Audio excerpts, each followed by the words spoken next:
স্বাগত জানাচ্ছি সিএসআর মুক্তবাকে। আজকে আপনাদের সাথে আমি রহমান রাশেদ রয়েছি।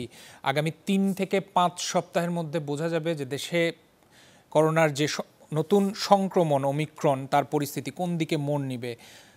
আমরা সারা বিশ্বে গণমাধ্যমে যে খবরগুলো চেষ্টা করেছি ফলো আপ করার জন্য এবং চোখ রেখেছি, সেখানে দেখা যাচ্ছে যে সারা বিশ্বে মোটামুটি একটা টালমাটাল অবস্থা বিরাজ করছে। আপনারা জানেন যে ইউরোপের বেশ কয়েকটা দেশে ইতিমধ্যে ওমিক্রন এবং যুক্তরাষ্ট্র, কানাডা সহ বেশ কয়েকটা জায়গায় আমরা খবর পেয়েছি যে সন্ধ্যার পরে বা সারাদিনে বিভিন্ন সময় নির্দিষ্ট সময় ধরে লকডাউন বা কারফিউয়ের মতো জারি করা হয়েছে। এবং ওমিক্রনের থেকেও ডেলমিক্রন নামে নতুন সংক্রমণ আসতে পারে, সেটা নিয়েও শঙ্কা রয়েছে। এটা নিয়ে অনেক কথা হচ্ছে। দেশের পরিস্থিতি কি আপনারা সংবাদ শিরোনামেও আজকে দেখেছেন যে সরকার এই ব্যাপারে নড়ে চড়ে বসেছে। মাস্ক না পরলে বাড়তি জরিমানার কথা বলা হচ্ছে সরকারের তরফ থেকে। এছাড়া রেস্টুরেন্টে প্রবেশের ক্ষেত্রে এক ধরনের নিষেধাজ্ঞা রয়েছে। স্বাস্থ্যমন্ত্রী আজকে বক্তব্য দিয়েছেন, বলেছেন যে যাদের টিকা নাই তারা যেন রেস্টুরেন্টে প্রবেশ না করে বা ঢুকতে বিধিনিষেধের ব্যাপারে চিন্তা করছেন। এরকম সহ নানা রকম পদক্ষেপের চিন্তাভাবনা চলছে। আমরা সেই বিষয়টি সামনে নিয়ে আজকে কথা বলতে চাই আমাদের আয়োজনে, নতুন করে যে করোনার আতঙ্ক এবং আমরা কতটুকু প্রস্তুত সেই করোনার সংক্রমণ ওমিক্রন মোকাবেলায় আমরা জানার চেষ্টা করব। সম্মানিত অতিথি রয়েছেন আমাদের সাথে তিনজন। আমরা আমন্ত্রণ জানিয়েছি কথা বলার জন্য। অনলাইনে আমাদের সাথে আজ যুক্ত হয়েছেন ডাক্তার মুশতাক হোসেন, উপদেষ্টা IEDCR।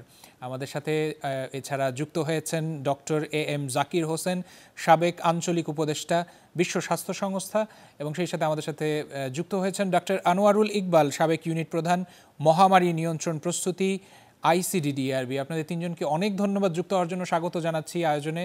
আশা করছি আমার কথা শুনতে পাচ্ছেন তিনজনই। ধন্যবাদ। অনেক ধন্যবাদ। আমরা মূল আলোচনায় চলে যেতে চাই, তবে আজ প্রচারিত একটি প্রতিবেদন রয়েছে, দেখে আসবো, তারপর মূল আলোচনায় চলে যাচ্ছে। কোভিড-19 আবারও ঘরবন্দি করছে মানুষকে। ফিরে এসেছে কারফিউ, ফ্লাইট বাতিল আর বাধ্যতামূলক মাস্কের বার্তা। জনসমাগম হয় এমন আয়োজনে বিধিনিষেধ আরোপ হচ্ছে বিশ্বের পূর্ব পশ্চিম দুই প্রান্তেই। ডেল্টার আতঙ্ক ভারতকে এখনও ছেড়ে যায়নি। এর মধ্যেই হাজির ওমিক্রনের মতো উচ্চ সংক্রমণশীল ভ্যারিয়েন্ট। বাংলাদেশে এখন পর্যন্ত 7 জন ওমিক্রন শনাক্তের খবর থাকলেও তা আরও বাড়বে কিনা নির্ভর করছে আগামী 3 থেকে 5 সপ্তাহের পরিস্থিতির ওপর। IEDCR এর প্রধান বৈজ্ঞানিক কর্মকর্তা বলছেন এ কথা, আর স্বাস্থ্য অধিদপ্তরের মহাপরিচালক বলছেন আগামী মার্চের কথা। হয়তো মার্চ এপ্রিলের দিকে বাড়তে পারে, গত বছরের চিন্তা যদি আমরা করে থাকি, তো তাহলে পরে ওই সময়ের মধ্যে আমরা চেষ্টা করবো এটা জানুয়ারি ফেব্রুয়ারি মার্চের মধ্যে আমাদের যে অসমাপ্ত কাজগুলো আছে এগুলোকে যত দ্রুত সম্ভব শেষ করে যাতে আমরা প্রস্তুত থাকতে পারি। সাউথ আফ্রিকা রিপোর্ট করেছে নভেম্বরের 26 তারিখ। ডিসেম্বরের মাঝামাঝি থেকে আবার যুক্তরাজ্য এবং যুক্তরাষ্ট্রে প্রচুর বেড়েছে। সেই সিকোয়েন্সটা যদি হিসাব করেন যে আগামী 3 থেকে 5 সপ্তাহ আমাদের জন্য আসলে অবজার্ভ করতে হবে এবং আমাদেরকে কঠোরভাবে স্বাস্থ্যবিধি মানতে হবে, নাহলে কিন্তু পৃথিবীর যে কোনো দেশের মতো বাংলাদেশে ছড়িয়ে পড়বে। স্বাস্থ্য অধিদপ্তরের তথ্যে দেখা যাচ্ছে ডিসেম্বরের শেষ সপ্তাহে দেশে করোনা সংক্রমণ ও মৃত্যুর হার বেড়েছে। অবশ্য করোনায় ডেডিকেটেড হাসপাতালে ভর্তি হওয়া রোগীর সংখ্যা এখনও কম, যা স্বস্তির। তবে স্বাস্থ্যবিধি নিয়ে যে উদাসীনতা আছে তা দুশ্চিন্তার, বলছেন বিশ্ব স্বাস্থ্য সংস্থার সাবেক আঞ্চলিক এই উপদেষ্টা। যেহেতু এইটা ট্রান্সমিসিবিলিটি বেশি, তাড়াতাড়ি ছড়ায় এবং বেশিরভাগ মানুষের মধ্যে ছড়ায়, সুতরাং এই দিকটাকে নজর রেখে আমাদের যেই কাজটা করা উচিত, মাস্কটা সরবরাহ করতে পারে একেবারে গ্রাম পর্যায়ের প্রতিটি মানুষের যাতে মাস্ক থাকে এবং মাস্ক না পরলে তার বিরুদ্ধে যাতে শাস্তিমূলক ব্যবস্থা নেওয়া যায়। ওমিক্রন নিয়ে খুব বেশি তথ্য বিজ্ঞানীদের হাতে নেই, তবে আলাদা করে 6টি গবেষক দল পশুর ওপর গবেষণা চালিয়ে পেয়েছেন ওমিক্রন ফুসফুসকে ততটা ক্ষতিগ্রস্ত করে না যতটা এর আগের ভ্যারিয়েন্ট ডেল্টা করে। মানুষকে সংক্রমিত করার ধরন পরিবর্তন করেছে নতুনতম এই ভ্যারিয়েন্ট। আপনার প্রতিবেদন দেখছিলেন। মূল আলোচনায় চলে যেতে চাই। ডাক্তার মুশতাক হোসেন, উপদেষ্টা IEDCR আমাদের সাথে অনলাইনে যুক্ত রয়েছেন। ডাক্তার মুশতাক হোসেন, আপনার কাছে যাব। স্বাস্থ্যের ডিজিও আজ বক্তব্য দিয়েছেন যে মার্চ এপ্রিলের মধ্যে আমাদের এখানে সংক্রমণ পরিস্থিতি খারাপের দিকে যেতে পারে, যদিও বলা হচ্ছে যে ওমিক্রন পরিস্থিতি কোন দিকে মোড় নিবে সেটা জানার জন্য আরও কিছু সময় অপেক্ষা করতে হবে। আমরা সংবাদেও আজ দেখেছি যে সরকার এই ব্যাপারে নড়ে চড়ে বসছে, না করলেই নয়, তাই না? কি বলছেন আপনি এই ব্যাপারে? জি, ধন্যবাদ। আমরা যেটা সংক্রমণের প্রবণতা দেখছি, আসলে ঠিকই এই মাসের শেষ এবং আগামী মাসটা আমাদের সংক্রমণের উচ্চ হার দেখতে হতে পারে। আমাদের ডেল্টা যে অভিজ্ঞতা দেখেছি, ডেল্টা যখন সংক্রমণটা বিমান যোগে যখন আসলো, সেখানে খুব একটা দ্রুত ছড়াতে পারেনি, কারণ বিমানবন্দরে যে বিমানবন্দরের ব্যবস্থাপনা, রোগীদেরকে কোয়ারেন্টাইন করা, স্বাস্থ্য পরীক্ষা করা, সেটা বেশ ভালোভাবে করা যায়, কারণ একটি মাত্র প্রবেশ পথ এবং বিমানবন্দর ছাড়া আকাশ পথে অন্যভাবে আসার সুযোগ নেই। স্থল বন্দর দিয়ে যখন ভারতে আপনার সংক্রমণটা ঢেউ উঠলো এবং সেই ঢেউটা যখন পশ্চিম বাংলায় আছড়ে পড়লো, তার মাসখানেকের মধ্যেই বাংলাদেশে আমরা সীমান্তবর্তী জেলায় প্রথম দেখলাম সংক্রমণের উচ্চহার, এবং তারপরে সারা বাংলাদেশে ছড়িয়ে পড়েছে। তো এখন আমরা পশ্চিম বাংলায় সংক্রমণের উচ্চহার দেখছি, তারা বিভিন্ন রকম বিধিনিষেধ জারি করেছে। আমাদের এখানে আগামী 1 মাসের ভিতরে একটা প্রভাব পড়ার একটা আশঙ্কা আছে, যেমনটি আমরা ডেল্টার সময় দেখেছি। কাজেই এই বিষয়ে স্বাস্থ্য অধিদপ্তরের মহাপরিচালক মহোদয় যেটা বলেছেন, ঠিকই বলেছেন যে 2020 এবং 2021-এ যে প্রবণতা, সেটি আমাদের ফেব্রুয়ারির শেষ থেকে মার্চের সংক্রমণটা উচ্চ হার হতে থাকে। তবে নতুন ভ্যারিয়েন্ট তৈরি হলে সেটা তো মানে সেই পরিকল্পনা বা সেই বিষয়ে প্রবণতা থাকতে নাও পারে। কাজেই সেইটা হয়তো 1 মাস আগে স্বাস্থ্য অধিদপ্তরের মহাপরিচালকের যে প্রেডিকশন, তার 1 মাস আগেই হয়তো আমাদের এটা দেখতে হতে পারে। আমাদের এখানে জাকির ভাই আছেন, একজন প্রখ্যাত এপিডেমিওলজিস্ট, তিনি হয়তো এই বিষয়ে ভালো ব্যাখ্যা করে বলতে পারবেন। তো আমাদের এই বিষয়ে কোনো রকম শৈথিল্য দেখানো উচিত হবে না।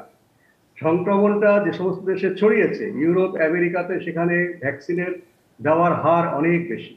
ভারতেও আমাদের চাইতে অনেক বেশি তারা ভ্যাকসিন দিয়েছেন, এবং অনেক বেশি মানুষ আগে থেকে সংক্রমিত হয়ে একটা প্রাকৃতিক সুরক্ষা তাদের মধ্যে হয়তো হয়েছে।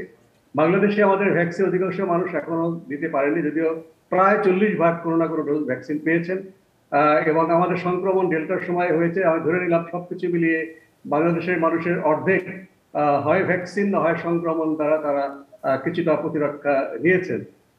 কিন্তু প্রতিরক্ষা নিলেও কিন্তু সংক্রমিত হওয়ার আশঙ্কা থাকে। তবে এই প্রতিরক্ষায় গুরুতর অসুস্থ হওয়ার আশঙ্কা নেই। কিন্তু অর্ধেক মানুষ, প্রায় 8.5 কোটি মানুষ, তার মধ্যে যাদের বয়স 60 বছরের বেশি বা 55 বছরের বেশি, তারা প্রচন্ড ঝুঁকির মধ্যে রয়েছে।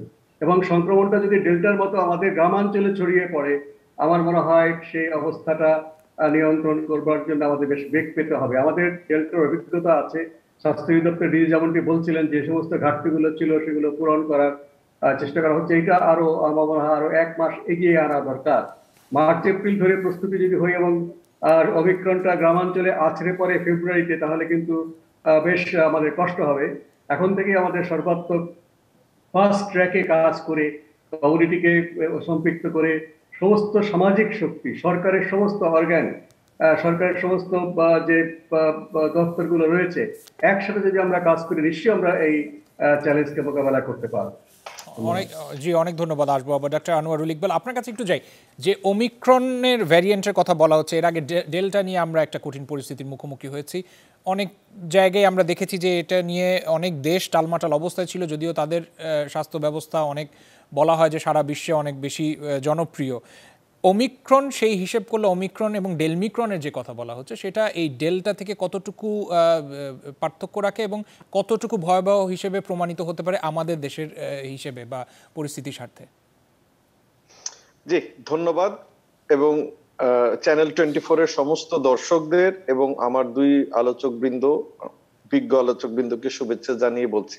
আমি আবার আপনাকে একটা তথ্য দিয়ে আমি আমার বক্তব্যটা শুরু করছি।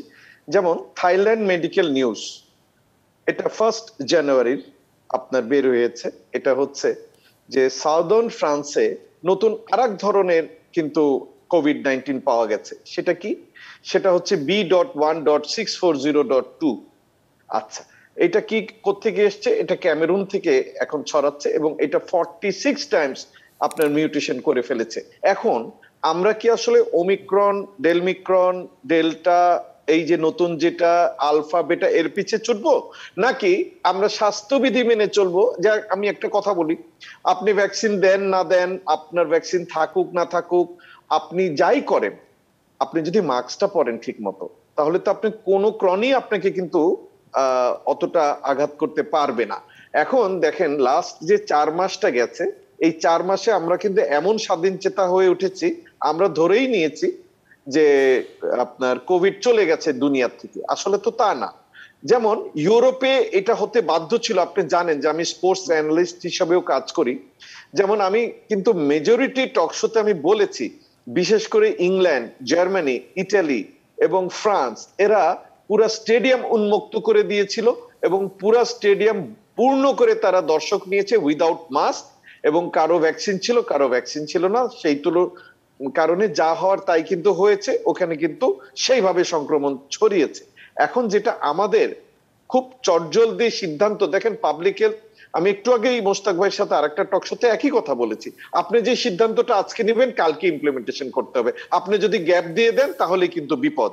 এখন এই যে ডেল্টার সময় দেখেন 30-35% হওয়াতে আমাদের কি অবস্থা হয়েছে, কিন্তু এখানে বারবার বলা হচ্ছে ওমিক্রন আপনার ডেল্টার থেকে শক্তিতে কম বলা হচ্ছে, কিন্তু এটার এখনো কিন্তু একদম সঠিক মূল্যায়ন হয়নি। বাট একটা জিনিস কিন্তু কনফার্ম, সেটা হচ্ছে ওমিক্রন আপনার ডেল্টার তুলনায় অনেক বেশি ট্রান্সমিসিবল, খুব তাড়াতাড়ি ছড়ায়। যেমন ধরেন কোনো একদিন যদি ডেল্টা 100 জন রোগী হয়, তখন কিন্তু ওমিক্রনে সেটা 400 জন হয়ে যাবে, তখন একটা হাসপাতালের উপর কি আন্দাজ প্রেসার পড়বে আপনি বোঝেন।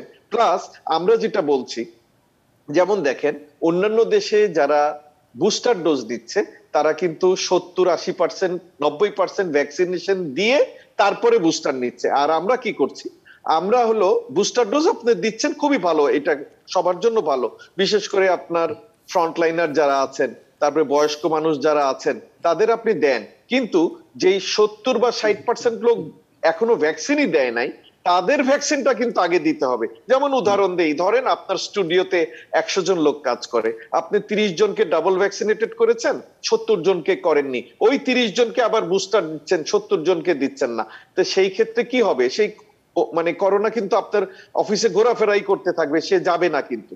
তো সেই কারণে আমাদের যত দ্রুততার সঙ্গে সম্ভব আপনার সবাইকে ভ্যাকসিনেটের আওতায় আনা, এবং আপনার যে আসল ইস্যুটা, যেটা আমরা ভ্যাকসিন কিন্তু এখানে আসল ইস্যু না ওমিক্রনের ক্ষেত্রে, আমি ওমিক্রন স্পেসিফিক বলছি, আপনার কিন্তু এখন যেটা বারবার বলছে, যেমন ধরেন আমরা বুস্টারের কথা বলছি, আপনার সিই অফ মডার্না নিজে বলেই বসেছে যে ওদের মডার্নার জন্য আপনার বুস্টার ডোজ তৈরি করতে হবে যেটা ভালো কাজ করবে, প্লাস ইসরায়েল কিন্তু বলছে তারা 4 ডোজ পর্যন্ত নিবে।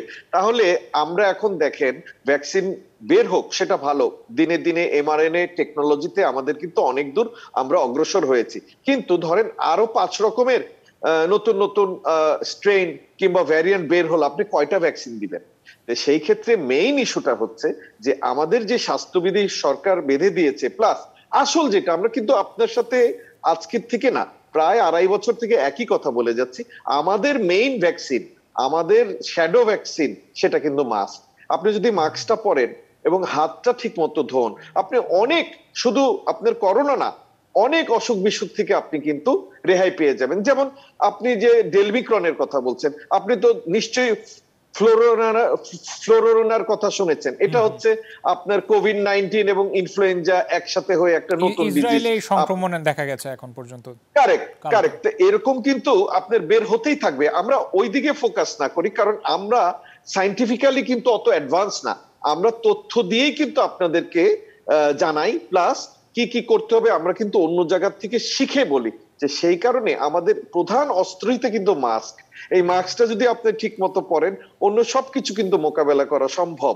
প্লাস আপনি যদি মনে করেন যে দেখেন ডেল্টাতে আমাদের এই যে মোস্তাক ভাই একটু আগে আরেকটা বলছিল যে আমাদের কিন্তু বর্ডারে মানে বৈধ অবৈধ সব রাস্তাই আছে, ঠিক আছে না, সরকারকে একা দায়ী করলে চলবে না, আমাদের এখানে কিন্তু সতর্ক হতে হবে ওইসব এরিয়াগুলোতে, যেমন এয়ারপোর্ট, যেমন আপনি ল্যান্ড পোর্ট বা আপনার যে নদী বন্দরগুলো, এই সব জায়গাগুলো যদি আমরা ভালোভাবে প্রোটেকশন দিতে পারি, কারণ এটা তো আমার দেশে উৎপত্তি কোনো ডিজিজ না, এটা তো আসছে বাইরে থেকে। এখন দেখেন ভারত আমেরিকান ফ্লাইট ক্যান্সেল করে দিয়েছে, আমরা করতে গেলেই তখন আবার জীবন জীবিকার কথা উঠে আসে, অবশ্যই জীবন জীবিকার কথা উঠে আসবে, কিন্তু এখন যদি আপনি 2000-3000 লোকের বিয়ে অ্যালাউ করেন, তাহলে আপনি আবার আমাকে টক শোতে এনে লাভ কি হবে?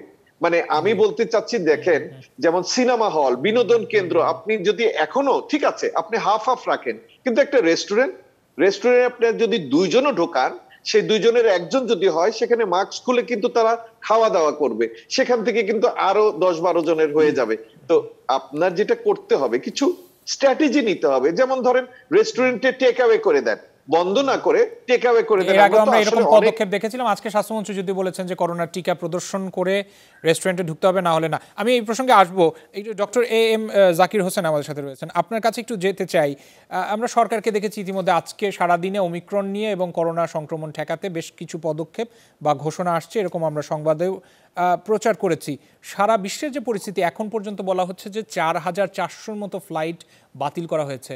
একটু আগে ডক্টর আনোয়ারুল ইকবাল এই বিমানবন্দরের কথা বলছিলেন। যদিও আমাদের দেশে এখন পর্যন্ত যে সিদ্ধান্ত দেখেছি আমরা, সেটা হচ্ছে যে আফ্রিকার কয়েকটা দেশ থেকে যাত্রীরা বাংলাদেশে প্রবেশের ক্ষেত্রে কিছু কিছু নিষেধাজ্ঞা বা বিধিনিষেধ রয়েছে। অন্যান্য ক্ষেত্রে এখন পর্যন্ত বেশ কিছু সিদ্ধান্ত নিতে বাকি রয়েছে। আপনি কি মনে করছেন যে এই যে সংক্রমণের কথা আমরা বলছি মার্চ এপ্রিল ধরে, সেটা ঠেকাতে যে ছকটা এঁকেছে বা আমরা আঁকছি, সেটা কতটা মজবুত? ধন্যবাদ। একটা খুব গুরুত্বপূর্ণ এবং প্রাণবন্ত একটা প্রশ্ন করেছেন। আমি যেহেতু একজন রোগতত্ত্ববিদ, ডক্টর মুশতাক বলেছেন, আসলে আমি রোগতত্ত্ববিদ হিসাবেই আমার প্রশিক্ষণ, তো আমার আঙ্গিকটা একটু ভিন্ন।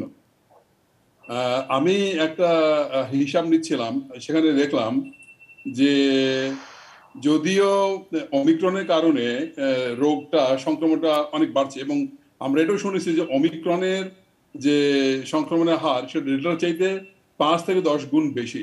মানে এটার বেসিক রিপ্রোডাকশন নাম্বার 5-এর মতো, 1 থেকে 5 জনে ছড়ায়। কিন্তু সেই সাথে এটাও আমরা জানি যে এটার মৃত্যু হার অনেক কম। এবং দক্ষিণ আফ্রিকাতে প্রথম যখন এটা প্রতিবেদিত হয়, রিপোর্ট বের হয়, এটা 14ই নভেম্বর। আর তার দেশস্থ আসলে আর একটা স্বাধীন দেশ দক্ষিণ আফ্রিকার ভিতরে, সেখানে এটা প্রথম 11ই নভেম্বর আবিষ্কৃত হয়।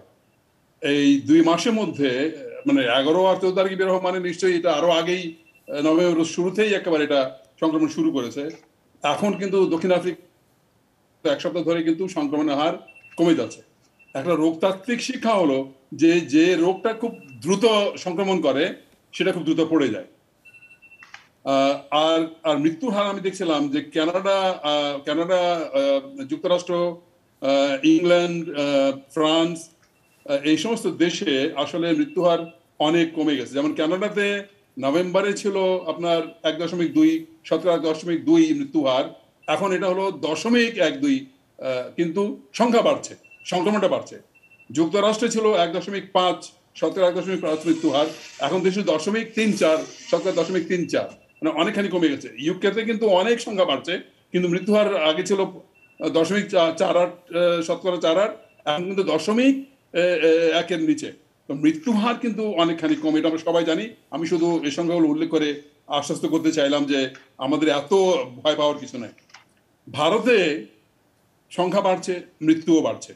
ইনফ্যাক্ট ভারতের মৃত্যু হার কিন্তু বেড়ে গেছে, কিন্তু সেটা ওমিক্রনের জন্য বেড়েছে এটা বলা যাবে না। এই জন্য যে গত শনিবারে ভারতে মোট সংক্রমণ হয়েছে একদিনে 28,000, কিন্তু এই পর্যন্ত ভারতে ওমিক্রন হলো 1,525টা, 1,525 জন সংক্রমিত হয়েছে এই পর্যন্ত, কিন্তু 28,000 একদিনে শনিবার হয়েছে। তার মানে ওটা ডেল্টার জন্য, তার মানে মৃত্যু যেটা হচ্ছে ওটা কিন্তু ডেল্টার জন্য হচ্ছে। এখন বাংলাদেশে যেমন ধরুন আমরা 1.83 আমাদের মৃত্যু হার ছিল নভেম্বরের শুরুতে 1 তারিখে, এখন কিন্তু 0.5।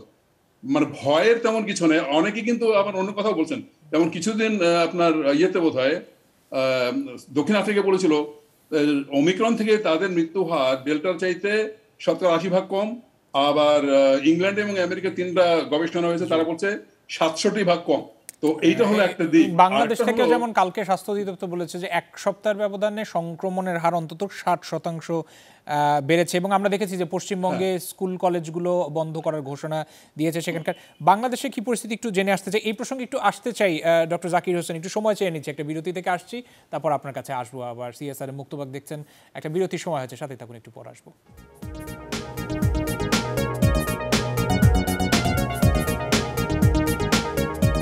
আরও একবার স্বাগত জানাচ্ছি। আপনারা CSRM মুক্তবাক দেখছেন। বিরতির আগে নতুন করে যে করোনার আতঙ্ক এবং আমাদের প্রস্তুতি সেটা নিয়ে আলোচনায় ছিলাম। ডক্টর AM জাকির হোসেন, বিরতির আগে আপনি বলছিলেন যদিও বলা হচ্ছে যে ওমিক্রনের যে সংক্রমণ সেটা ডেল্টার তুলনায় তুলনামূলক কম ভয়াবহ, তারপরও এটা সংক্রমণের হার হিসেব করলে অনেক বেশি ছড়াচ্ছে এবং অনেক বেশি মানুষকে আক্রান্ত করছে। বাংলাদেশের বিবেচনায় আমাদের যে স্বাস্থ্য ব্যবস্থা এবং হাসপাতালগুলোর যে ক্যাপাসিটি সেটা অনুযায়ী সেটা কি দুশ্চিন্তার ছাপ ফেলে না? আসলে আমরা পরিষ্কার জানি না, কোনো সঠিক জরিপ কিন্তু হয়নি। যে 5-6 জরিপ হয়েছে তার নিয়ে আপনার যে পদ্ধতিগত ওখানে ভ্রান্তি ছিল, এবং আমি জানি এগুলা বাইরে কোনো জার্নালে পাবলিশও করেনি। এই জন্য তো আমরা যদি জানতাম যে বাংলাদেশে আসলে এই রোগটার সংক্রমণের হার কত মানুষের মধ্যে প্রতিরোধ শক্তি তৈরি হয়েছে, এর কোনটা কিন্তু সঠিকভাবে আমরা জানি না। কিন্তু একটা আন্দাজ করতে পারি আমরা যে ভারতে যেমন প্রায় 70% মতো মানুষ প্রতিরোধ শক্তি তৈরি করেছে সংক্রমণের কারণে, আমাদের এখানে সম্ভবত 70% তৈরি করেছে। কিন্তু আপনার সমস্যা হলো যে এইটা বেশি দিন থাকে না, এমনকি টিকার কাজও কিন্তু বেশি দিন করে না, এবং টিকা নেওয়ার পরে কিন্তু সংক্রমণ হতে পারে। তো এখানে আনোয়ার যে কথাটা বলছিলেন, যে আরেকটা কথা হলো যে মুখোশ পরা হলো একটা টিকা, তবে একটা ডিলেমা হলো অনেক বৈজ্ঞানিক বলছেন যে ওমিক্রনটা নিজেই হয়তো একটা টিকা। এটা কিন্তু আমরা এখনো জানি না। কেউ বলছেন আরো, ওই যে হয়তো আপনি একসময় বলেছেন যে 3 থেকে 5 সপ্তাহ সময় লাগবে এটা বোঝার জন্য, এবং 3 থেকে 5 সপ্তাহ আমরা পুরোপুরি যদি আশা করি বুঝতে পারবো যে আসলে আমাদের কি করা উচিত, আমাদের পরবর্তী পদক্ষেপ স্ট্র্যাটেজি কি হওয়া উচিত, সেটা আমরা এই 3 থেকে 5 সপ্তাহের মধ্যে বুঝতে পারবো। তখনই আমাদের সিদ্ধান্ত নিতে হবে যে কিভাবে আমরা এটাকে প্রতিরোধ করবো। জি, ডাক্তার মুশতাক হোসেন, আপনার কাছে যাই। বাংলাদেশে অফিসিয়ালি প্রথমত জিম্বাবুয়ে ফেরত 2 ক্রিকেটারের শরীরে ওমিক্রনের শনাক্ত করা গেছিল, যদিও তারা পরে চিকিৎসা নিয়ে সুস্থ হয়ে বাসায় ফিরে গেছেন। এরপরে গণমাধ্যমের রিপোর্ট অনুযায়ী অন্তত বলা হয়েছে যে 10 জনের শরীরে পাওয়া গেছে। এই যে ওমিক্রনের সংক্রমণে বা সংক্রমিত যারা হচ্ছেন, সিমটমের হিসেবে কি কোনো স্টাডি কি বলে যে কোনো রকম পার্থক্য বোঝা যায় কিনা, নাকি অন্যান্য যে ভ্যারিয়েন্টগুলো ছিল সেগুলোর মতোই একই রকম সিমটম প্রদর্শন করবে? করোনার সিমটম প্রায় একই, এটা খুব একটা পার্থক্য হয় না। তবে এই জন্য একটা পদ্ধতিগতভাবে গবেষণা দরকার, যে কোনো ভ্যারিয়েন্টের ক্ষেত্রে ঘ্রাণের গন্ধ তারা কিংবা জিহ্বার স্বাদ তারা পাচ্ছেন কিনা।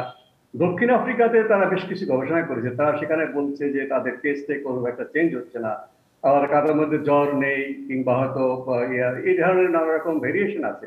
তবে মোটা দাগে যতগুলো লক্ষণ আছে সেই লক্ষণ সবগুলোই আছে।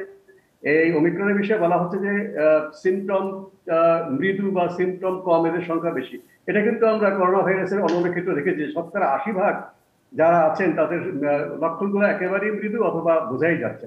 যে ওমিক্রনটা আমাদের ধরে নিতে হবে আমাদের পাবলিক হেলথ বা জনস্বাস্থ্যের জন্য যে এটা লক্ষণগুলো মিল আছে। কিছু সামান্য কোনো ক্ষেত্রে লক্ষণ এদিক ওদিক থাকতে পারে, এবং সেটি জেনোম সিকোয়েন্স করার পরে, জেনোম সিকোয়েন্স করার আগে তো আমরা করোনা শনাক্ত করছি লক্ষণ থেকে, বা যিনি একজন করোনা শনাক্ত হয়েছেন তার সংস্পর্শে এসছেন তার কাছ থেকে আমরা টেস্ট করে পাচ্ছি তিনি করোনা সংক্রমিত হয়েছেন। তারপরে দ্বিতীয় ধাপে সেই নমুনা আমরা জেনোম সিকোয়েন্সে পাঠাচ্ছি যে এটার ভ্যারিয়েন্টটা খোঁজার জন্য। যে সেটি এই যাবৎ 10টা হয়েছে, 10টা মানে আরো নিশ্চয়ই আছে এর বাইরে। এখন সংক্রমণের যে ঊর্ধ্বগতি দেখছি আমরা, বিশেষ করে ঢাকা শহরে ক্লাস্টার ভিত্তিক, সেখানে এটা ধরেই নেওয়া যায় যে এটা ওমিক্রনের কারণেই হচ্ছে। প্রথম কারণ হচ্ছে আমরা সংক্রমণ ঘটতে দিচ্ছি, সংক্রমণ ঘটতে দেওয়ার যে অনুকূল পরিবেশ যেটা একবার বলছিলেন, সেটা একটা প্রথম মানে সেই পরিবেশ আছে বলেই ওমিক্রনটা ঢোকার পরে তারা সংক্রমণটা ছড়াচ্ছে। এটা হয়তো আর কিছুদিনের মধ্যেই কমিউনিটি ট্রান্সমিশনে চলে যেতে পারে। এবং যেমনটি জাকির বলছিলেন যে সংক্রমণ দ্রুত উঠবে, বাংলাদেশ কিন্তু এখনো দ্রুত ওঠার পর্যায়ে এখনো যায়নি, হয়তো আগামী কয়েক সপ্তাহের মধ্যে সেই সংক্রমণটার ঊর্ধ্বগতি আমরা দেখতে পাবো। ডেল্টা সংক্রমণ যখন হয়েছিল ভারতে, ঊর্ধ্বগতি আমাদের দেশে 1 মাস পরে তার প্রভাব দেখেছি আমরা।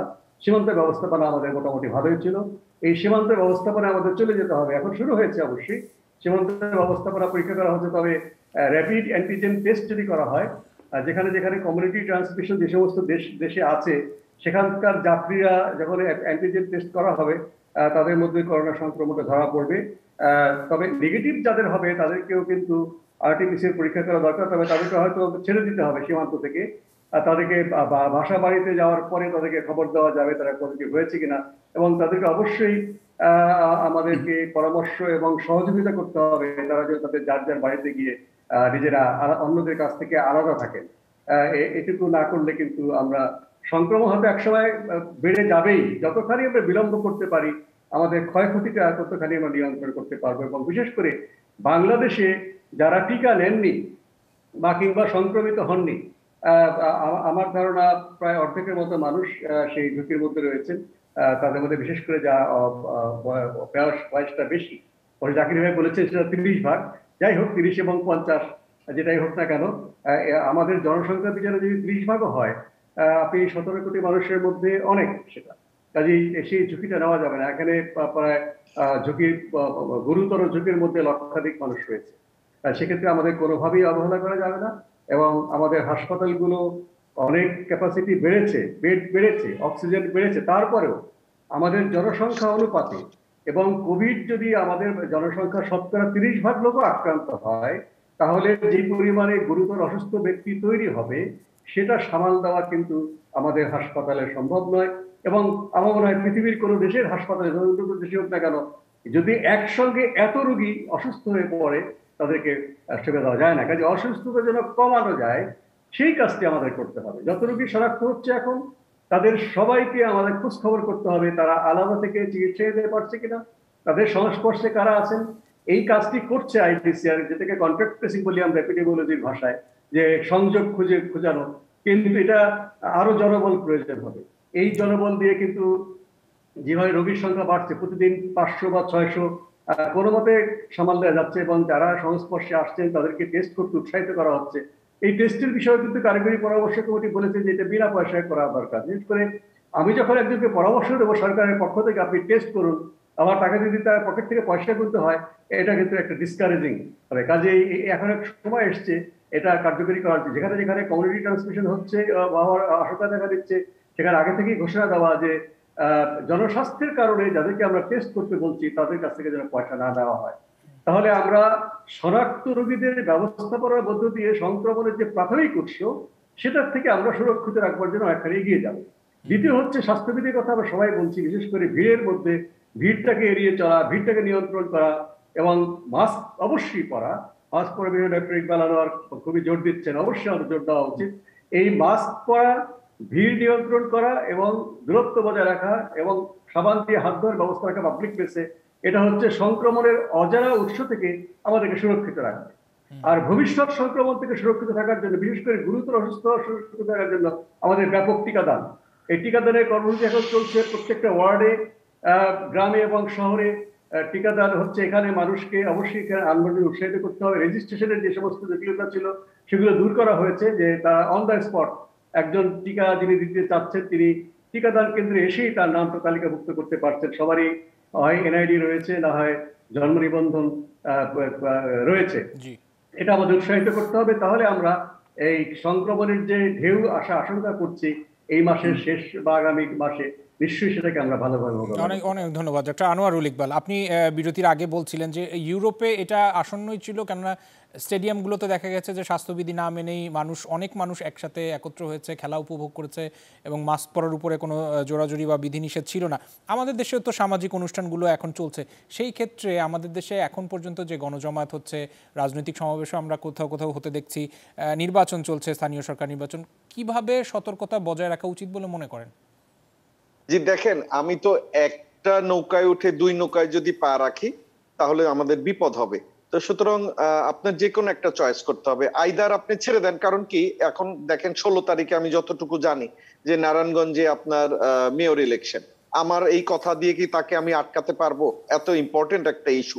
এখন আমার কাছে as a physician, as a আপনার পাবলিক হেলথ ফিজিশিয়ান, আমার কাছে মানুষের জীবনটা আসল। যেমন দেখেন অনেকে বলছে যে ওমিক্রন অত কিছু না, এমন কিছু না, এরকম একটা ভালো কথা বলছে, কিন্তু আমি ল্যান্ডসেটে কিছু পাইনি, যেটা আমাদের আসল পেপার, সেখানে আমি কিন্তু কিছু পাইনি। বাট আমি চোখে দেখছি সারা বিশ্বে রেড অ্যালার্ট দিয়ে দিয়েছে। ইভেন আমাদের পার্শ্ববর্তী দেশ ভারত আপনার ক্রিসমাস থেকে শুরু করে ফার্স্ট নিউ ইয়ার সব বন্ধ করে দিয়েছে। এগুলো কি জিনিস? এগুলো কিন্তু মানুষকে ভয় দেখানোর জন্য না, এগুলো হচ্ছে অ্যাওয়ারনেসটা ডেভেলপ করার জন্য। ধরেন এই যে সংখ্যা তত্ত্ব আমি তেমন একটা বিশ্বাস করি না। কেন বিশ্বাস করি না বলি। ধরেন আমরা এখানে 4 জন আছি, লটারিতে বলা হলো আপনার বাবা মারা যাবে, আপনি কি মেনে নেবেন? আপনি মানবেন? তো এখন ওমিক্রনে একজনও মারা যাক, সেই একজন আমাকে প্রিভেন্ট করতে হবে, আমার সেইটা হলো আমার উদ্দেশ্য, এটা আমার ব্যক্তিগত মতামত। আপনি ওই ডেল্টায় অনেক বেশি মারা যাচ্ছে, ওমিক্রনে তেমন মারা যাচ্ছে না, কিন্তু আমার দেশে যখন 70% লোক ভ্যাকসিনেটেড না, আমার দেশে যখন মেজরিটি ওল্ডার পিপলরা ভ্যাকসিনেটেড না, তখন এই যে হালকা, এই যে ওমিক্রন যেটাকে হালকা বলা হচ্ছে, কিসের বেসিসে আমি ঠিক ব্যক্তিগতভাবে জানি না, কিন্তু আপনার তার আক্রান্ত থেকে আমাদের দেশে এখনো কি 4 জন 5 জন 6 জন করে মারা যাচ্ছে না?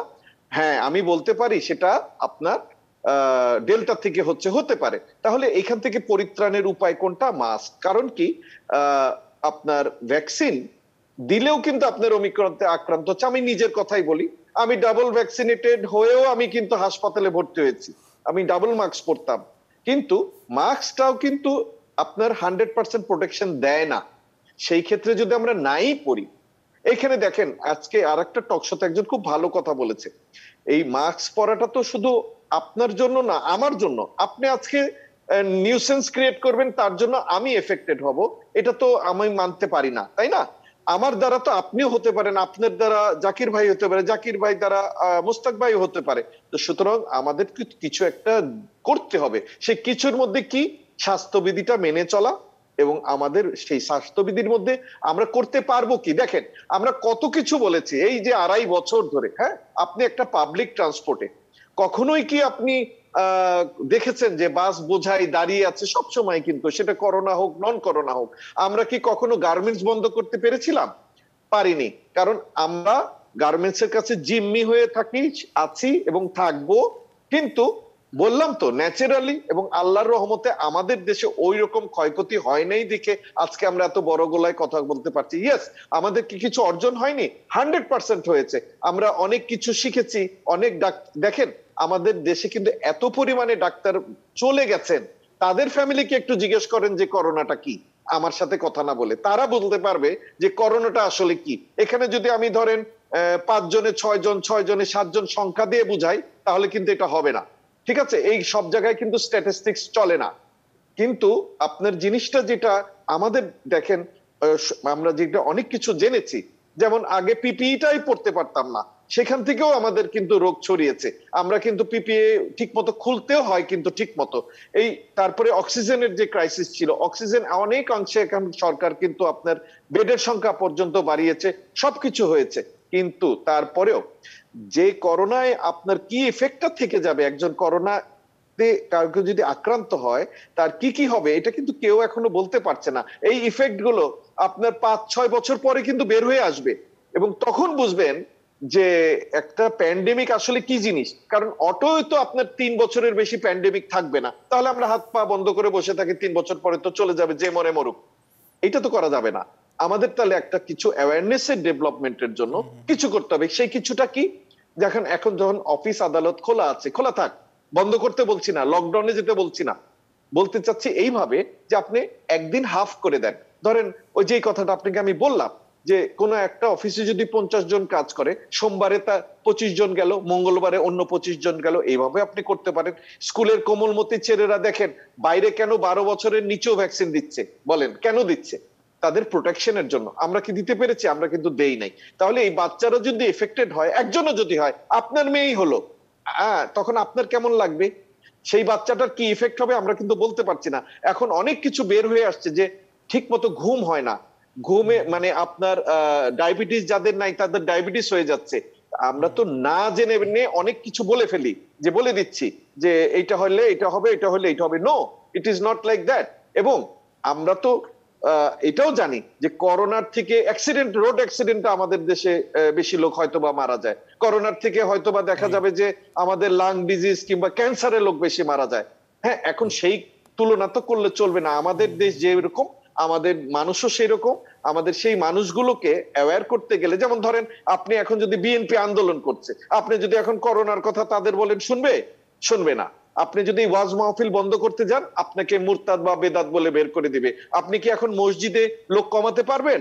বলতে পারবেন? হ্যাঁ, এখন ইমপ্লিমেন্টেশন তো আমরা করে দিতে পারবো না, আমরা শুধু আপনাদের কিছু সাজেস্ট করতে পারবো, কিছু তথ্য দিতে পারবো, কিন্তু এই কাজগুলো যদি আমরা না করি তাহলে এই যে মোস্তাক ভাই যেটা বললেন যে আমাদের ডিজি মহোদয় মার্চের কথা বলেছেন, ওটা না, আমি এখনই বলে দিচ্ছি ফেব্রুয়ারির মিড থেকে এটা বাড়বে। সেই রকম আমি বলে দিলাম, আমাকে ডাকবেন প্রয়োজনে, যে আপনি কি বলেছিলেন।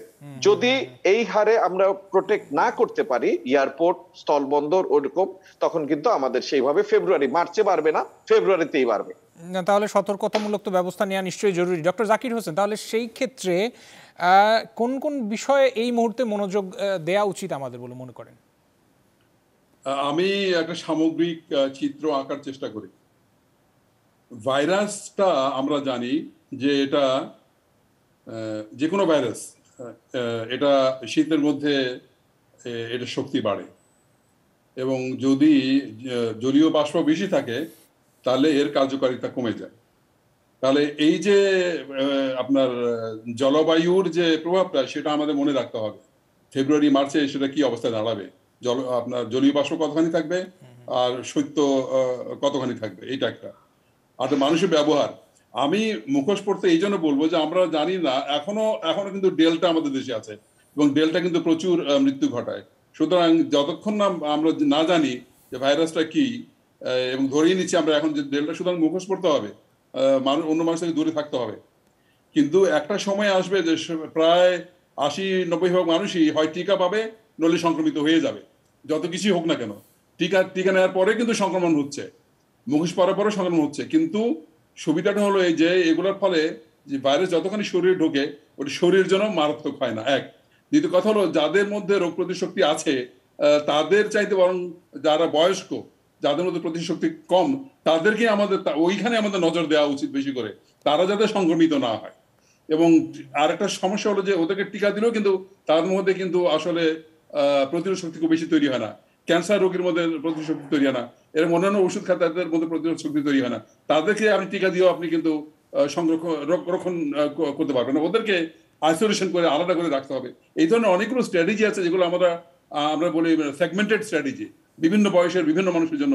এবং এই যে আপনার ওমিক্রন যেটা আছে শিশুদের মধ্যে বেশি হচ্ছে, তো ওদেরকে আমরা কি করে রক্ষা করবো। এখন আরেকটা লাস্ট কথা আমি বলি, টিকার ব্যাপারটা আপনারা পড়ে দেখবেন, প্রত্যেক বিশেষ করে পশ্চিমা দেশের টিকা প্রস্তুতকারীরা এক এক দিন এক এক কথা বলছে তাদের টিকার কার্যকারিতা নিয়ে, এবং অন্য টিকাগুলা ভালো না, তাদের গুলো খুব ভালো, তাদের গুলাই পুরো এখন $1 বিলিয়ন কিন্তু ব্যবসা, কিন্তু একটা টিকার ব্যবসাটা, সেটাও আমাদের নজর রাখতে হবে কতখানি আমরা তার প্রভাবান্বিত হচ্ছে, এবং টিকা প্রয়োজন আছে কাদের প্রয়োজন আছে, কাদেরকে দিচ্ছি, কি পরিমাণ দরকার, কি পরিমাণে কিনছি, এইগুলো সবগুলো আমাদের কিন্তু চিন্তা করতে হবে। এবং এখান থেকে আপনার সত্য কথাটা আপনার ছেঁকে নিতে হবে। আমাদের কিন্তু ওই বিভিন্ন দেশে যে আপনার প্রচারণা যেটা চলছে, তার মধ্যে কতটুকু সত্যি আছে সেটার মধ্যে আমাদেরকে বুঝতে হবে, যেতে হবে। জি, ডক্টর মুশতাক হোসেন, আপনার কাছে যাব। তাহলে স্বাস্থ্য বিভাগের প্রস্তুতি অনুযায়ী যদি চিন্তা করি, বা আমাদের হাসপাতালগুলোরও যে ক্যাপাসিটির কথা যদি চিন্তা করি, সেই ক্ষেত্রে কি কি সচেতনতামূলক ব্যবস্থা নেওয়া উচিত? আমি আয়োজনের শেষের দিকে একটু বলে নেই, সবার কাছে একটু কম করে সময় থাকতে পারবো, সংক্ষেপে উত্তরগুলো নেওয়ার চেষ্টা করব।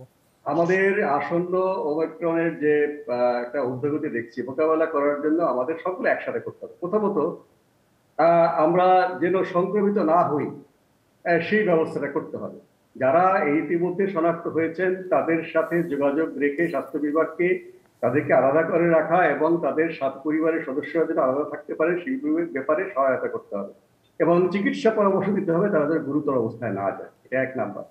2 নম্বর হচ্ছে যে ভিড়ের জায়গাগুলো আমাদেরকে অবশ্যই নিয়ন্ত্রণ, আমি আগে বলেছি, সেক্ষেত্রে অবশ্যই কমিউনিটি বা মানুষের সহায়তা নিয়ে, সেখানকার মানুষদেরকে সাথে নিয়ে এই ভিড় নিয়ন্ত্রণ করতে হবে। মানুষকে নিজের দায়িত্ব দিতে হবে, শুধুমাত্র আইন শৃঙ্খলা বাহিনীতে সেটা সম্ভব নাও হতে পারে। এবং তৃতীয় হচ্ছে টিকা। এখন এর বাইরে হাসপাতালগুলোর কি ব্যবস্থা? হাসপাতালগুলোতে আমাদের ক্যাপাসিটি যতখানি আছে, যদি অনেক রোগী আসে, কিভাবে একটা ফিল্ড হাসপাতাল করা যায়। হাসপাতালের বা ওয়ার্ডের ভিতরে জায়গা না হলেও তাদেরকে আমরা অস্থায়ীভাবে তাঁবু গেড়ে কিংবা সামিয়ে টানিয়ে, এখন শীতকাল, সামিয়ে টানিয়ে তাদেরকে যদি রাখা যায়, তাহলে অন্তত তাদের কাছ থেকে অন্যরা সংক্রমিত হবে না। এবং তাদেরকে যদি চিকিৎসক দিনে একবারও দেখেন যে তাদের কি প্রয়োজন হচ্ছে, তারা গুরুতর অসুস্থ অবস্থায় যাবেন না। এই যে প্রত্যেকটা হাসপাতাল, সেটা উপজেলা হোক, জেলা হোক বা টারশিয়ারি মেডিকেল কলেজ হাসপাতাল হোক, তাদের প্রাঙ্গণে তাঁবু খাটিয়ে আইসোলেশন কেন্দ্র করা দরকার, যেন আমরা তাদেরকে ছেড়ে না দিই। ছেড়ে দিলে কিন্তু সংক্রমণটা বাড়তে থাকবে এবং গুরুতর অসুস্থ হওয়ার সম্ভাবনা থাকবে।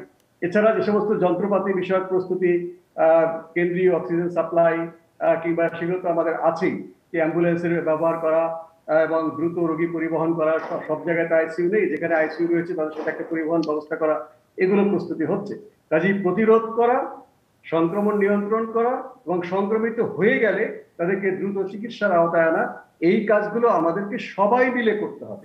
এবং কমিউনিটি মোবিলাইজেশন, এখন নির্বাচন হচ্ছে, চেয়ারম্যান, ইউনিয়ন পরিষদ, তাদেরকে নির্বাচনী প্রচারণার মধ্যে এটা প্রধান এজেন্ডা করতে হবে, আমরা করোনা ঠেকাবো এবং আমরা নিজেরা করোনার স্বাস্থ্যবিধি মেনে চলবো। তাহলে এই নির্বাচনের মধ্যে যদি তারা এই জিনিসটা প্রধান এজেন্ডা করে, তাহলে কিন্তু আমার মনে হয় এই নির্বাচনী প্রচারণাটাই আমাদের একটা স্বাস্থ্যের জন্য একটা ইতিবাচক ঘটনা ঘটবে। ধন্যবাদ। জি, ডাক্তার আনোয়ারুল ইকবাল, আপনার কাছে যাব। জি, আমি একটা জিনিস বলি, কিছু তথ্য দিচ্ছি আবারও। সেটা হচ্ছে যে দেখেন, আমরা অ্যান্টিবডির কথা বললাম কিছুক্ষণ আগে, এবং ভ্যাকসিন দিলেও অ্যান্টিবডি হচ্ছে, রোগ হয়ে গেলে অ্যান্টিবডি হচ্ছে, বাট এই অ্যান্টিবডিটা কিন্তু 4-5 মাসের বেশি থাকছে না। যেমন আমরা জানি যে মেজরিটি ভাইরাস একবার হলে কিন্তু আপনার লাইফ লং ইমিউনিটি হয়ে যায়। যেমন চিকুনগুনিয়া যদি আপনার একবার হয় আর লাইফ লং এ আপনার হবে না। ডেঙ্গি যে স্ট্রেন দিয়ে আপনার হবে সেই স্ট্রেন দিয়ে আর কিন্তু আপনার হবে না, কিন্তু করোনার ক্ষেত্রে তা বোঝা যাচ্ছে না। প্লাস জাকির ভাই কিন্তু ঠিকই বলেছেন, বিভিন্ন দেশে কিন্তু উইন্টারের সময় কিন্তু এটা বেড়েছে, বাট আমাদের দেশে কিন্তু বেড়েছে সামারে। এটা মনে রাখতে হবে, আমাদের দেশে কিন্তু এটা বেড়েছে সামারে। এবং আবার আপনি আসেন যে করোনার ক্ষেত্রে আপনার আমরা অনেক কিছু, আমি কিন্তু আগে ওই কথাটা বলেছি, অনেক কিছু জানি, অনেক কিছু এখনো আবিষ্কৃত না। তো সেই ক্ষেত্রে আমার মেইন ইয়েটা হবে যাতে আমার অসুখটা না হয়। সেই না হওয়ার পিছনে আমি কিন্তু বারবার জোর দিচ্ছি এই কারণে, কিন্তু যেমন কি একটা কথা বলি, নতুন যখন একটা ভাইরাস ঢোকে আর এক ভাইরাসকে কিন্তু সোয়াইপ আউট করে দেয়, সরিয়ে ফেলেছে। যখন আপনি মনে থাকবে, যখন আমাদের আলফা বেটা ছিল, যখন ডেল্টা আসলো, সবাইকে কিন্তু একদম একদম হোয়াইট ওয়াশ করে সরিয়ে দিয়েছে। তো সেই ক্ষেত্রে কিন্তু ওমিক্রন দ্রুততার সাথে ছড়াচ্ছে ঠিকই, কিন্তু এখনো কিন্তু ডেল্টাকে আপনার সেইভাবে সরাতে পারেনি, এখনো রয়ে গেছে। তো সুতরাং আমি কোনভাবে রিস্কটা নিব যদি মাস্কটা না পরি? কারণ ডেল্টা তো আমার ঢুকলে তো আমার বিপদ হয়ে যাবে পার্সোনালি। এখন আমি তো স্পেসিফিক করে দিতে পারবো না যে আপনার ডেল্টা হবে, ওনার ওমিক্রন হবে। তো সুতরাং ওই জায়গাটাতে আমাদের অবশ্যই জোর দিতে হবে। এবং আমাদের যেটা, মানুষজন কিন্তু অনেক সময় এই যে অ্যান্টিবডি মাপার জন্য পাগল হয়ে যায়, এবং অ্যান্টিবডি শুধু দেখলেই হবে না, কিন্তু আপনার জিনিসটা বুঝতে হবে, আসলে নিউট্রালাইজিং অ্যান্টিবডিটা দেখতে হয়, যেটা আপনাকে ডিফেন্সটা দেয়। অল অ্যান্টিবডি কিন্তু আপনাকে ডিফেন্সটা দিবে না, দিবে নিউট্রালাইজিং অ্যান্টিবডি। তার জন্য লুমিনোমিটার দরকার, সেই লুমিনোমিটার আমাদের বাংলাদেশে তেমন কিন্তু নেই। আবার অ্যান্টিবডি যাদের কমও পাওয়া যাচ্ছে, তাদের দেখা যাচ্ছে যে মেমোরি সেলে কিন্তু রয়ে যাচ্ছে, যে কিন্তু চট করে আপনার ভিতরে কোনো অ্যান্টিজেন আসলে সে কিন্তু ফাইট করছে। সুতরাং অ্যান্টিবডি না হলেও যে আপনি খুব দুশ্চিন্তায় থাকবেন তা না, আবার অ্যান্টিবডি খুব বেশি থাকলে আপনি খুশি হবেন না, কারণ ওখানে নিউট্রালাইজিং অ্যান্টিবডি কতটুকু এবং আপনার বডিতে এই মানে অ্যান্টিবডিটা কতদিন থাকছে সেই জিনিসটাও কিন্তু দেখতে হবে। সুতরাং we should be alert and aware সব সময়, কারণ এটা আমরা কিন্তু বলেই ফেলেছি যে করোনা কিন্তু যাবে না, আপনি একদম যাবে না, আপনার এন্ডেমিক হিসাবে রয়ে যাবে, কিন্তু সেটা আমরা ট্যাকেল করতে পারবো। এবং আমার কাছে মনে হয় এখন যেহেতু আমরা অনেক কিছু শিখেছি, অনেক কিছু জেনেছি, আমরা যদি এই জায়গায় একটু তৎপর থাকি, আমি কিন্তু আবারও বলি পাবলিক হেলথের মেইন পয়েন্ট সেটা হচ্ছে খুব চটজলদি ডিসিশন, এবং সেই ডিসিশনটা ইমপ্লিমেন্টেশন করা। আপনি যেটাই নেন সেই ডিসিশনটা যদি আপনি ইমপ্লিমেন্টেশন করতে 2 সপ্তাহ 1 সপ্তাহ আপনি লাগিয়ে ফেলেন, তাহলে যেটা ঢুকে যাবে, তখন আর কিছু করতে পারবেন। যেটা আপনি একটু আগে মোস্তাক ভাইকে বলছিলেন, প্রথমে 2 জন, আসলে হয়েছিল 3 জন, এবং এই যে 10 জনের কথা আপনি বললেন, 10 মানে যেটা আপনার বলছে তার থেকে আপনি আরো 5 দিয়ে গুণ করেন, সেই পরিমাণ কিন্তু আপনার ওমিক্রন বাংলাদেশে আছে, আরো বেশি আছে, কিন্তু আমরা জানি না, যেহেতু আমরা জিনোম সিকোয়েন্সিং করাটা একটু আপনার কষ্টসাধ্য প্লাস আপনার এক্সপেন্সিভ, তো সেই জিনিসটা আমরা করতে পারছি না, কিন্তু কিছু স্টাডি কিন্তু হচ্ছে এবং ভালো রেজাল্টই আপনি পাবেন। ধন্যবাদ। অনেক ধন্যবাদ। ডক্টর জাকির হোসেন, খুব সংক্ষেপে দর্শকদের উদ্দেশ্যে কিছু বলবেন কিনা? আমার কথা হলো যে আমাদের দেশে যে গরমকালে হয়, শীতকালে হয় না, কারণ আমাদের দেশে শীতকাল নাই। ওই শীতে কিন্তু কোনো আপনার ভাইরাসকে সহায়তা করে না, প্রতিরোধ করে না। সুতরাং ওই শীতের যে তথ্যটা, ওটা আমাদের ওভাবে ব্যাখ্যা করতে হবে। আরেকটা হলো করোনা ভাইরাস মূলত একটা সর্দি কাশির ভাইরাস। পৃথিবীর প্রত্যেকটা দেশে আপনার 4টা করোনা ভাইরাসের স্ট্রেন আছে যেটা মানুষকে সংক্রমণ করে, এগুলো সর্দি কাশি করে। সারা পৃথিবীর 30% মানুষের সর্দি কাশি ওই 4টা স্ট্রেন দিয়ে হয় করোনা ভাইরাসের। এটাও কিন্তু ওইদিকে যাচ্ছে, যেটা আমরা বলছেন, এটাও আলটিমেটলি সেদিকে যাবে। এবং আরেকটা হলো যে আপনার আমাদের যে এখন যে অবস্থাটা, যেহেতু আমরা জানি না, যে আমি আবার আগের কথাটাই বলবো, যেহেতু আমরা জানি না এটা কোন ডেল্টা কি হচ্ছে, তো আমরা ডেল্টাই ধরে নেব যাতে করে আমরা আসলে নিজেদের প্রতিরোধ করতে পারি ওই ভাইরাস। তবে যে ভ্যারিয়েন্টই হোক, মানে আতঙ্কিত হওয়া যাবে না, এমনটি সম্মানিত দর্শক যারা আমাদের যারা এই মুহূর্তে টেলিভিশনের পর্দায় দেখছেন এবং আমাদের বিশেষজ্ঞ যারা অতিথি তারাও বলছেন আতঙ্কিত হওয়া যাবে না, যেমন তবে স্বাস্থ্যবিধি আমরা মেনে চলার বিষয়টি কিছুটা কি ভুলে গেছি, এই প্রশ্ন রেখে আজকের আয়োজন শেষ করতে চাই। আপনাদের তিনজনকে অনেক ধন্যবাদ আমাদের আজকের আয়োজনে যুক্ত হওয়ার জন্য। আজকে সময় স্বল্পতার জন্য শেষ করতে হচ্ছে এখানেই। সিএসআর মুক্তবাগ দেখছিলেন, সাথে থাকার জন্য সবাইকে ধন্যবাদ। সবাই সচেতন থাকুন, সবাই নিরাপদে থাকুন।